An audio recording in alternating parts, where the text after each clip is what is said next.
Season 1 ब्रह्म योद्धा the destroyer. अब आगे देखो विद्युत, तुम चाहो तो कुदरती सौदामिनी तक में तुम्हें ले जा सकती हो, लेकिन तुम्हें मेरे लोगों की जान बचाने में मदद करनी होगी। बोलो, अगर तुम हाँ करते हो तो मैं तुम्हें वहां ले जा सकती हूँ। ऐसा कहते हुए निहारिका की गंभीर नजरें विद्युत की ओर थी और वो विद्युत के जवाब का इंतजार कर रही थी कि तभी उसके कानों में विद्युत की गंभीर आवाज सुनाई दी। ठीक है, लेकिन एक बात याद रखना निहारिका, मैं नहीं जानता तुम सच कह रही हो और तुम मेरी मदद क्यों कर रही हो, लेकिन अगर इसके पीछे तुम्हारी को गंदी चाल निकली तो यकीन मानो मैं एक पल नहीं सोचूंगा कि तुम चंद्रमा दल से हो और तुम्हारे साथ कितने लोग हैं। विद्युत की गंभीर और भयानक धमकी भरी आवाज सुनकर नाज ने एक पल विद्युत का ध्यान अपनी ओर खींचते हुए कहा, विद्युत, तुम्हें निहारिका पर भरोसा करना चाहिए। अगर उसके इरादे बुरे होते तो शायद वो मेरी जान नहीं बचाती। ऐसा कहते हुए नाज ने एक नजर शक्तियों की कमी से सफेद पड़े निहारिका के चेहरे की ओर देखा। वहीं दूसरी तरफ नाज को अपनी तरफ गंभीर नजरों से ठंडे भाव के साथ देखते हुए निहारिका ने राहत की सांस ली।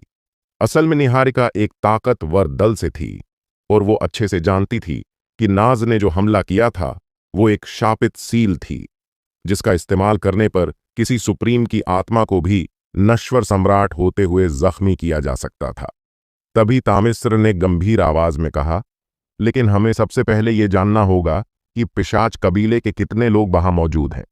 तामिस्र जानता था कि पिशाच कबीले के लोग कितने ताकतवर हैं, लेकिन निहारिका तामिस्र की बात का जवाब देती कि तभी खंग ने गंभीर आवाज में कहा, सबसे पहले हमें यहां से निकलना चाहिए। विद्युत, क्यों?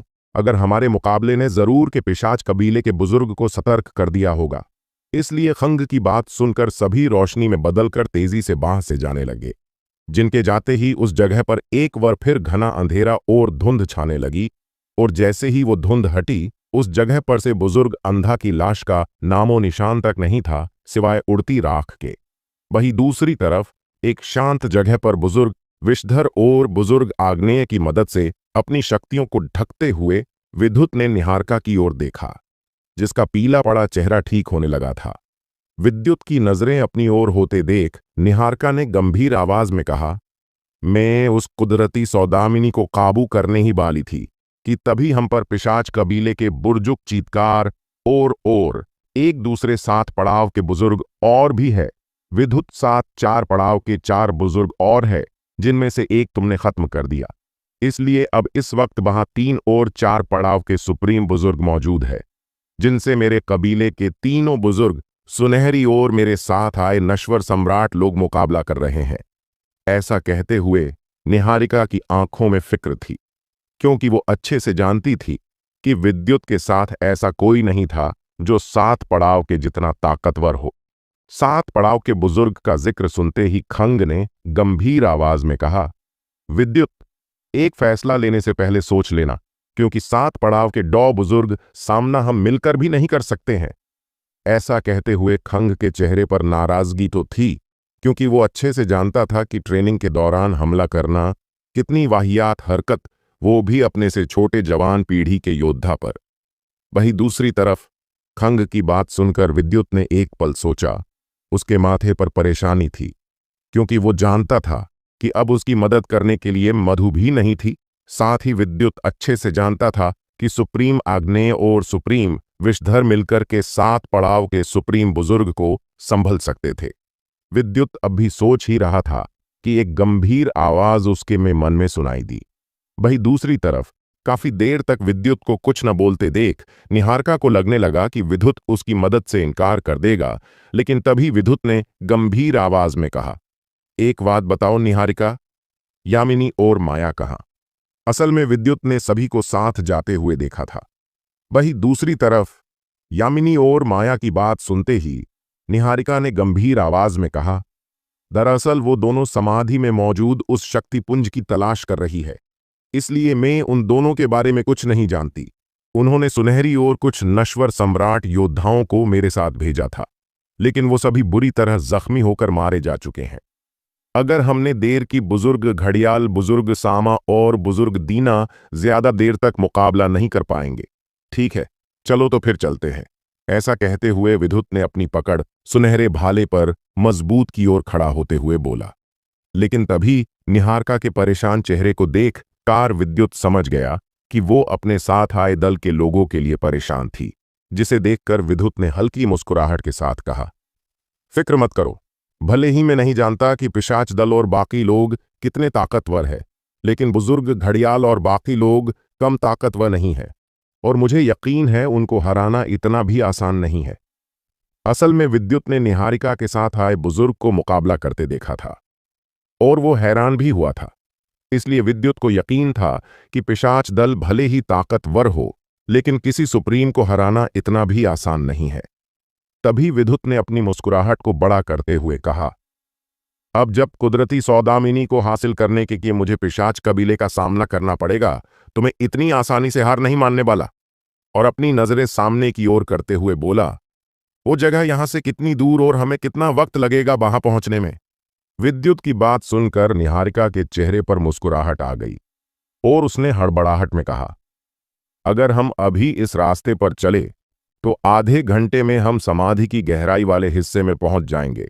निहारिका की बात सुनकर विद्युत, जो बिना पंखों के भी हवा में उड़ सकता था, कुदरती शक्तियों की मदद से उसने अपने पंख बाहर निकाले, जिसके साथ उसकी पीठ पर धरा मूल शक्ति इकट्ठा होते हुए पंखों में बदल गई और उसमें निकली कलीरें नजर आने लगी। 7 भूरे रंग की लकीरें बनने लगीं और वो पंख 3 रोशनी से चमकने लगे। तभी विद्युत ने निहारिका का हाथ पकड़ा और मन ही मन लाइटनिंग मूवमेंट रफ्तार सील का इस्तेमाल करते हुए अपने साथियों नाज तामिस्र खंग की ओर देखा, जो पहले से तैयार थे। विद्युत के इस तरह हाथ पकड़ने पर निहारिका का बड़ा अजीब लगा। मन ही मन उसे विद्युत पर बहुत गुस्सा आ रहा था, जिसके चलते वो विद्युत से कहने वाली थी कि वो उड़ सकती है, लेकिन तभी अचानक उसको एक झटका लगा और पलक झपकते ही वो हवा को चीरते हुए विद्युत की शक्तियों की मदद से आगे बढ़ने लगी, जिसे देखकर निहारिका ने मन ही मन कहा, यकीन नहीं होता निस रफ्तार तो दल के बड़े बुजुर्ग घड़ियाल से थोड़ी ही कम है। वहीं दूसरी तरफ विद्युत लगातार अपनी चक्रीय ऊर्जा को निकाल अपनी रफ्तार को बढ़ाते ही जा रहा था। इस वक्त उस जगह पर लाल और बिजली की नीली रोशनी तेजी से आगे बढ़ रही थी, लेकिन अगर कोई गौर से देखता तो उसी काले अंधेरे में धुंधलाहट नजर आती, जो तेज रफ्तार में आगे बढ़ रही थी। ये दोनों थे तामिस्र और खंग, जिनकी रफ्तार देखकर विद्युत भी हैरान था, क्योंकि विद्युत महसूस कर पा रहा था कि तामिस्र और खंग ऐसा करने के लिए अपनी आयामी शक्तियों का इस्तेमाल कर रहे थे, जिसे देखकर विद्युत ने मन ही मन कहा, मुझे जल्द से जल्द आयामी शक्तियों के इस्तेमाल में महारत हासिल करनी होगी, तभी शायद मैं अपनी रफ्तार से किसी सुप्रीम का सामना कर पाऊंगा। ऐसा कहते हुए विद्युत ने अपनी नजरें सामने की साथ ही अपने कंधे पार मौजूद कीड़े को जबरदस्ती एक काली अंगूठी में डाल दिया, क्योंकि विद्युत जानता था कि वो कीड़ा रफ्तार के मामले में उसका भाई बाप था, जो जन्म से ही ऐसा था। लेकिन विद्युत ने ऐसा जलन से नहीं, बल्कि वो कीड़ा जिसकी समझ किसी बच्चे की तरह थी और शक्तियों और खास चीज को चॉकलेट समझकर वो उड़न छू हो जाता था। इसलिए विद्युत जानता था कि मुकाबले के दौरान वो किसी और मुश्किल में न पड़ जाए, इसलिए विद्युत ने उसे अपनी अंगूठी में कैद कर दिया था। एक ओर जहां सभी समाधि की ओर बढ़ रहे थे, वहीं दूसरी तरफ समधी एक भयानक शक्तियों का मुकाबला बढ़ रहा था। वहीं दूसरी तरफ समाधि की गहराई में मौजूद बड़े हाल में कई खतरनाक मुकाबले चल रहे थे। शक्तियों से टकराव के कारण एक के बाद एक वहां धमाके की आवाज सुनाई दे रही थी। उस धमाके के साथ उस हाल में एक लाल धुआं था, जो उनके शरीर से निकलते खून को भाप में बदलने से इकट्ठा हो रहा था। इस भयानक मंजर में 3 सुप्रीम रैंक के बुजुर्ग, जो और कोई नहीं, बुजुर्ग घड़ियाल, बुजुर्ग सामा, बुजुर्ग दीना मिलकर पिशाच के 7 पड़ाव के बुजुर्ग चित्कार का मुकाबला कर रहे थे, जिसके साथ तीनों अपनी शक्तियों को मिलाकर भारी आवाज में कहते हैं। कुदरती शक्तियों की तलवार का हमला तीनों के इतना कहते हैं, आज पास मौजूद शक्तियां इकट्ठा होकर एक बड़ी 100 फुट की तलवार में बदल जाती है, जो देखने में बड़ी खूबसूरत और खतरनाक थी और तेज रफ्तार में अपने सामने मौजूद अंधेरी शक्तियों में छुपी परछाई की ओर बढ़ रही थी, जिसमें 2 खौफनाक आंखें लगातार तीनों पीले कपड़े पहने बूढ़े बुजुर्ग को घूर रही थीं, जो अपने हाथों से सील बदलते हुए लगातार शक्तियां उस तलवार में भेज रहे थे। तभी उस जगह पर एक खौफनाक हंसी सुनाई दी। तुम तीनों को सच में लगता कि तुम मुझे बुजुर्ग चीतकार को हरा पाओगे? तुम तीनों के 5 पड़ाव के सुप्रीम हो और मेरी शक्तियां तुमसे 2 पड़ाव ज्यादा। आज मैं तुम्हारे गुरूर को तुम्हारी जिंदगी के साथ खत्म कर दूंगा, चंद्रमा दल के बुजुर्गों।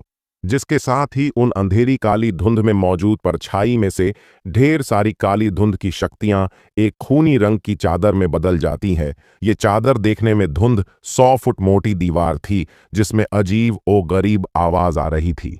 जिसके साथ काली धुंध में छुपा बुजुर्ग चीतकार अपनी खौफनाक आवाज में कहता है, मौत का कफन। जिसके साथ ही वो खूनी चादर आगे बढ़ते हुए उस कुदरती शक्तियों की तलवार से टकरा जाती और एक जोरदार धमाका होता है, लेकिन तलवार की शक्तियां उस कफन को चीरने में नाकाम हो जाती है।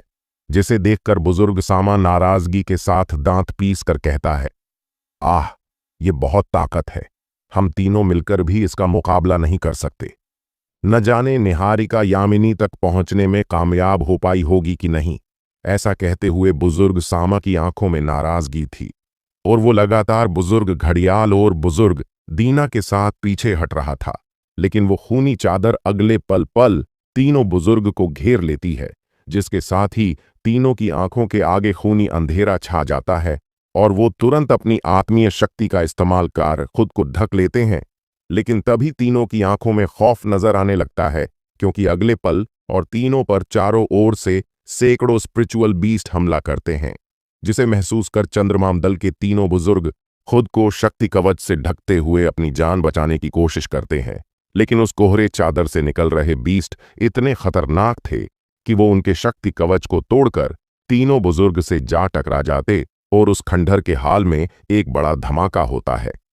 चारों ओर शक्तियां बिखर जाती हैं, जिसमें एक खौफनाक मजाकिया हंसी सभी को सुनाई दे रही थी।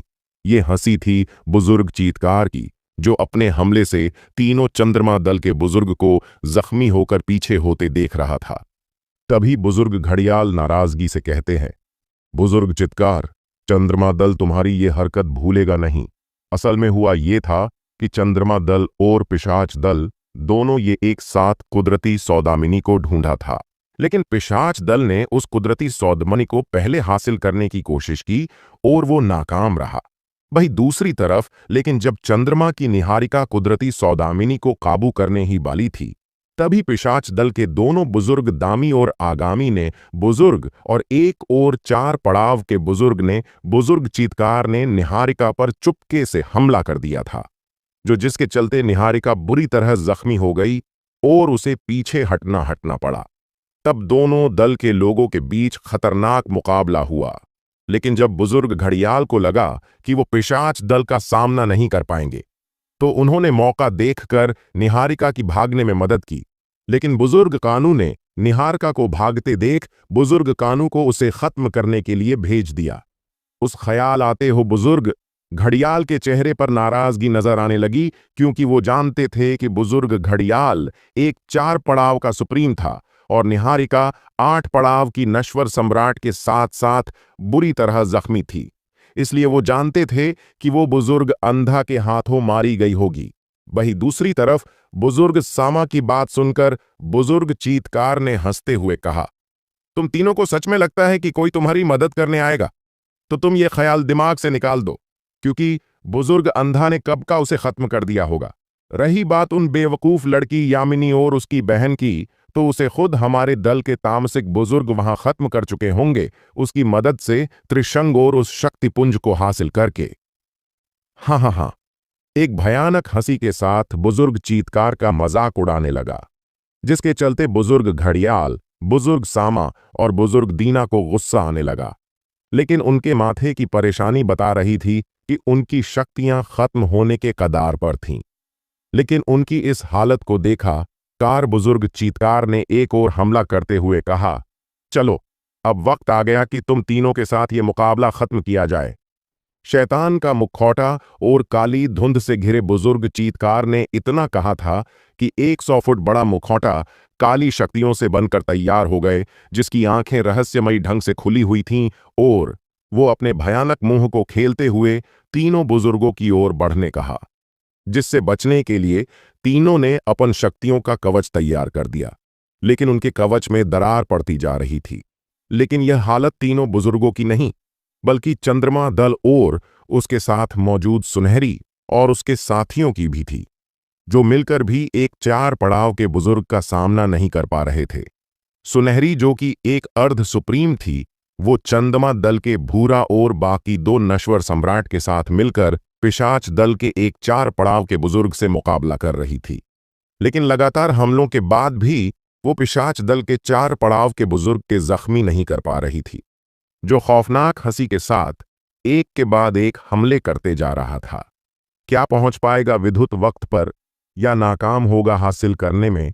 कुदरती सौदामिनी जाने कहानी के अगले भाग में सिर्फ और सिर्फ पॉकेट एफएम पर मेरे यानी अजीत कुमार के साथ ब्रह्म योद्धा द डिस्ट्रॉयर। नमस्कार। सीजन 1 ब्रह्म योद्धा द डिस्ट्रॉयर। अब आगे तभी पिशाच दल के बुजुर्ग ने मुस्कुराते हुए कहा, देखो लड़की, वैसे तो मेरा दिल नहीं कर रहा कि तुम्हें खत्म करूं, क्योंकि तुम्हारी खूबसूरत जिस्म और उसकी शक्तियां मेरा खून हासिल करने के लिए तड़प रहा है। लेकिन क्या करूं, अभी उसके लिए वक्त ही नहीं है। अफसोस, आज मुझे तुझे खत्म करना पड़ेगा। ऐसा कहते हुए उस बुढ़े पिशाच बुजुर्ग की आंखों में शैतानी इरादे थे, जिसे महसूस कर सुनहरी ने अपनी आधी मीन और आधे इंसान बॉडी स्पिरिचुअल आभा की मदद से हमला करते हुए कहती है, कुछ देर में लीडर यामिनी आ जाएगी और उसके बाद वो तेरी ऐसी हालत करेगी कि तू जिंदगी भर याद रखेगा। भद्दे पिशाच कबीले के बुजुर्ग। ऐसा कहते हुए सुनहरी का खूबसूरत चेहरा पीला पड़ चुका है, पर उसके चेहरे पर नाराजगी थी, यह तक कि उसके शरीर पार कई जगह जख्मों से खून बह रहा था। ऐसा कहते हुए सुनहरी भूरा और बाकियों को अपना हमला तैयार करने को कहती है, जिसके साथ सुनहरी अर्धमीन अपने लांस को उठाकर 10 पानी के बवंडर तैयार करती है, जो अगले पल आसपास की शक्तियों को सोखते हुए पिशाच कबीले के बुजुर्ग की ओर बढ़ रहे थे। वहीं दूसरी तरफ पिशाच दल के बुजुर्ग बड़े आराम से सुनहरी की खूबसूरती को निहार रहा था और उसके हमले को देखकर शैतानी हंसी के साथ कहता है, सुनहरी, तुम्हारा हमला तो बहुत मामूली है। तू अभी जवान हो और उसके बावजूद तुम इतनी जल्दी थक गई। अभी तो खेल शुरू हुआ है और मुझे मजा आ रहा था। ऐसा कहते हुए पिशाच दल का बुजुर्ग अपने एक हाथ से सील बनाते हुए कहता है, अंधेरी दुनिया का दरिंदे का हमला, जिसके साथ ही पिशाच के हाथों से शक्तियां निकलती हैं और अगले पल खूनी शक्तियों से एक भयानक जीव निकल आता, जो बड़ा ही भद्दा तो भयानक था। वो अगले पल 10 बवंडर से टकरा जाता है, जिसके साथ तेज धमाका होता है। भयानक भेड़िए और ड्रैगन की पूंछ वाली स्पिरिचुअल बीस्ट को देखकर सुनहरी की आंखों में परेशानी नजर आने लगी थी, क्योंकि वो शक्तियों का बना बीस्ट उसके जितना ही ताकतवर था।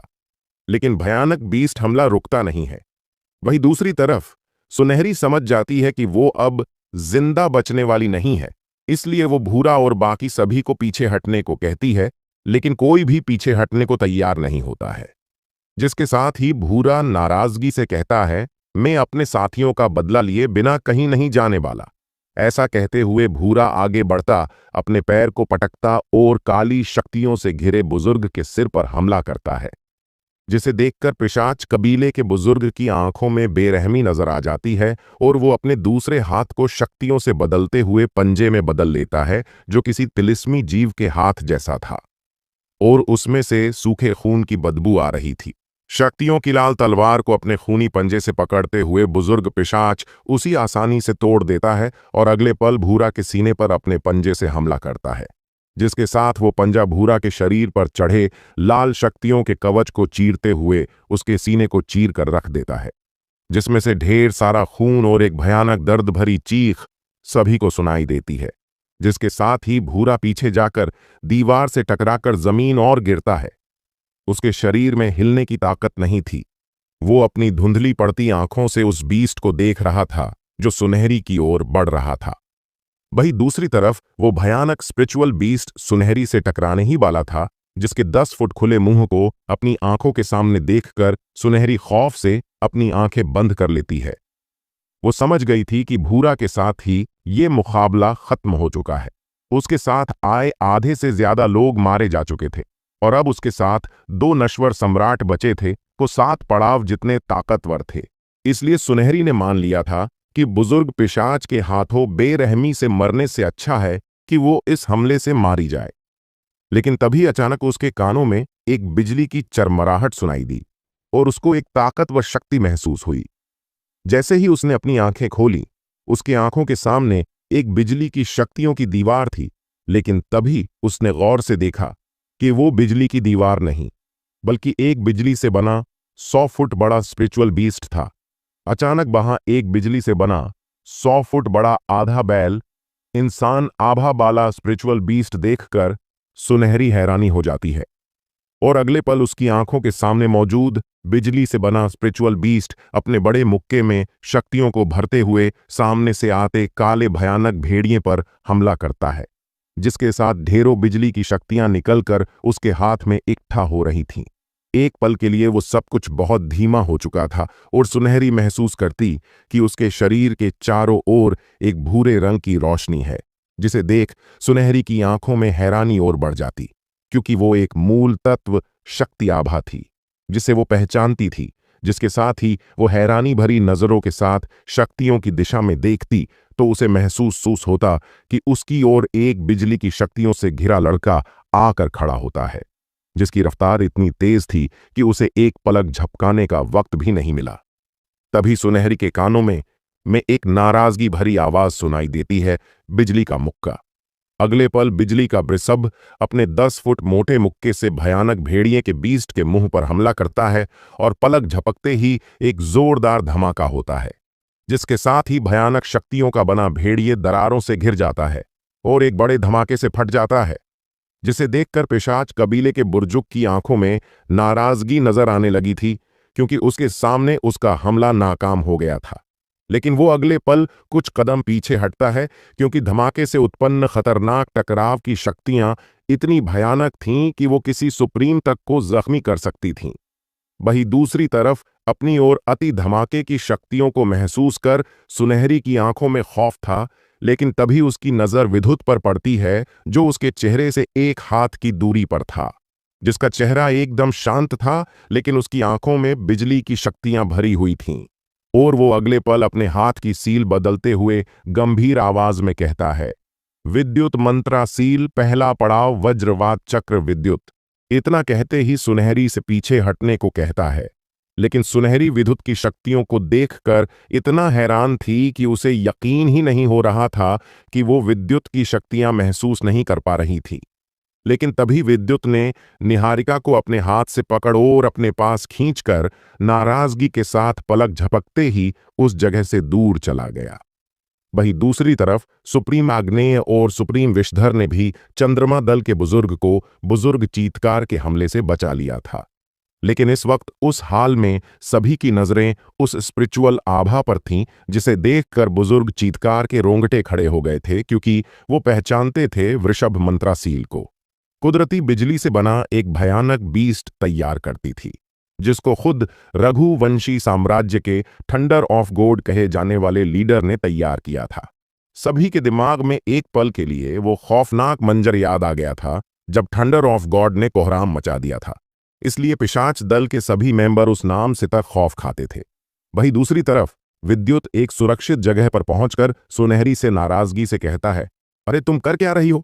मैं तुम्हें सैर कराने नहीं लाया, ही मुझे छोड़ो। ऐसा कहते हुए विद्युत की आंखों में परेशानी थी, क्योंकि वो महसूस कर पा रहा था कि उसके ऐसा करने पर नाज का चेहरा भयानक हो गया था और वो गुस्से से अपनी शक्तियों को निकालकर अकेले पिशाच दल के बुजुर्ग से मुकाबला करने चली गई थी।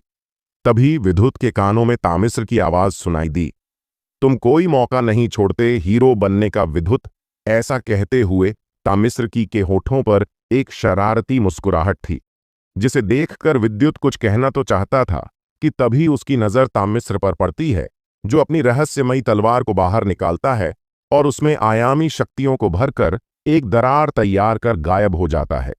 और विद्युत कुछ भी कह बिना एक ठंडी आह भरकर रह जाता है। वहीं दूसरी ओर खंग भी पलक झपकते ही अपनी जगह से आयामी शक्तियों का इस्तेमाल कर गायब हो जाता है।